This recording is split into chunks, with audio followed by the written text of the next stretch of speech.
Thank you very much for the opportunity. I think I would just like to echo some of the themes that I've already heard here in many of the presentations here today.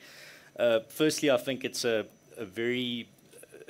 great opportunity to be here representing AfriForum. It shows that the conversation surrounding these issues, surrounding these ideas, is opening towards many different perspectives. Earlier, the chairperson mentioned the idea of different lenses, and I think if I can present a different lens here that people can go away from this conversation thinking about, then it might have been, then I definitely achieved success.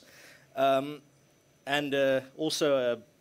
the Commissioner mentioned that often these types of debates or conversations surround specifically critiques of BEE or the system of BEE, but solutions are never tabled. So on that note, I think I will be, Mr. Commissioner, I will be dedicating my introductory remarks completely to solutions, to set the table in that regard. So firstly, I think what is absolutely important when it comes to solutions is that we have to get serious about education. Education is not a problem that you solve by just throwing money at it. I think that's the story of the past few decades, is just throwing money at a problem, but not directing it, not being strategic about it, not really seeing what are we paying for, what are we spending these state funds on. And specifically, as relates to my earlier question in regards to job seekers versus job creators, I'm not that young, but I was in school a while back. And I remember my entire school experience was being taught how to be a job seeker. My entire school experience was you need to go seek a job and we'll help you do that. Not we're going to help you become a job creator. Who the job creators are going to be, that question was never even asked in the classroom when I was in school. I don't know what the situation is today. My suspicion is if I look at the youth unemployment rate, that hasn't really changed. Another thing that is absolute failure is the failure of looking at the value of mother tongue education. If you look at the leading economies in the world, those leading economies are giving their children the edge by giving them education in the language that they think, the language of their hearts, the language that they dream in. Poor South Africans... And the language that they swear in. Absolutely, that's very important. But on that note as well, then you look at the poor South African children. They start off the basic steps of education in their mother tongue, and then suddenly they are switched over to English. Now you are going to have to compete with countries like China that educate their children in Chinese, countries like Russia that educate their children in Russian, countries like France that educate their children in French, countries like England that educate their children in English. That answers the question why Afrikaners specifically take the issue of Afrikaans education so seriously, because we know every single study shows if your child is educated from grade 1 to grade 12 in their home language, they have an edge over everyone else that has been educated in their second language. That's why we put such an emphasis on not just protecting, but expanding Afrikaans education opportunities for our children. That is a very important point that people need to realize. Another thing that also I think is absolutely crucial is the idea of the opportunities around us in the South African economy.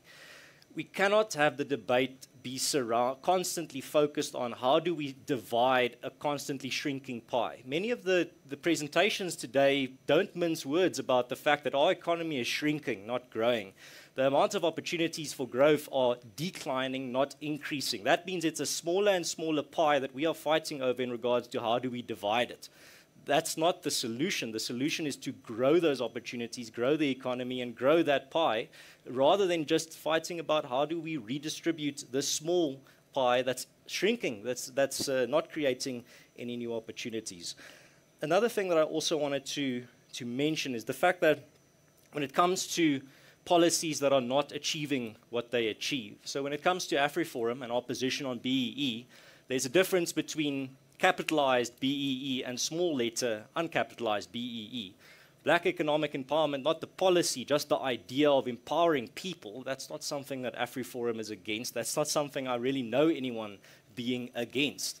The whole idea of the policy when it comes to capitalized letters, then you have to start looking at what is that policy achieving? What is that policy actually achieving contrasted to what it says it's going to achieve? And that's why when it comes to opposition to these types of policies or critiques of these types of policies, it is critiques based on the fact that you judge a tree by its fruit. Just because a tree claims to be an orange tree or an apple tree, you can't then say, well, the tree says it's this type of tree, the policy says it wants to do this, therefore it's good. But what you have to go look, is it achieving what it's saying it wants to achieve? Is the orange tree actually carrying oranges? Is the apple tree actually carrying apples? Is black economic empowerment actually empowering South Africans? The answer is no at the moment, and that's what needs to change. And the one thing I wanted to end on is a story from my own sphere, the solutions industry with AfriForum and Solidarity. So earlier was mentioned that you protect what you have, or that you can only empower people if you are an apartheid beneficiary or if you are privileged. Well, then I'd like to present to you the story of Soltech. Earlier today there was a presentation by Ms. Moetse about the importance of technical skills, technical colleges, technical high schools.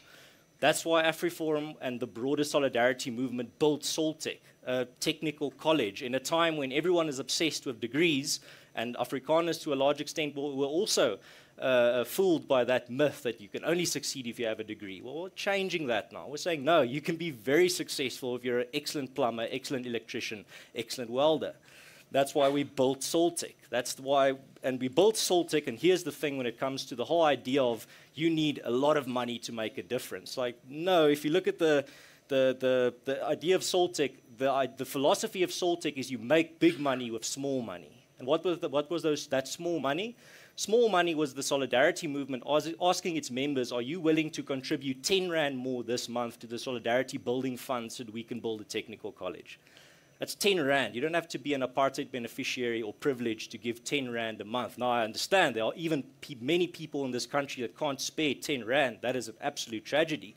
But there are millions of people in this country that can spare 10 Rand a month towards a project like building a technical college like Soltech. What's 10 Rand today? 10% of a packet of cigarettes. Since I've stopped smoking, I've lost. I'm not monitoring the price of a packet of cigarettes anymore that closely. But it's a small amount of money. It's that concept of small money makes big money when you pool it, and that's the note that I want to end on, is that we need a philosophy of building, not just a philosophy of taking and redistributing, or a philosophy of punishing versus benefiting. It needs to be a philosophy of building, creating, expanding, making better, making more opportunities, not just moving opportunities around. But that's hopefully the debate that started with opportunities like this. Yeah, and thank you so much to all of you. Actually, I think you've given us a beautiful platform of which we can either dive or we can kind of, work together on.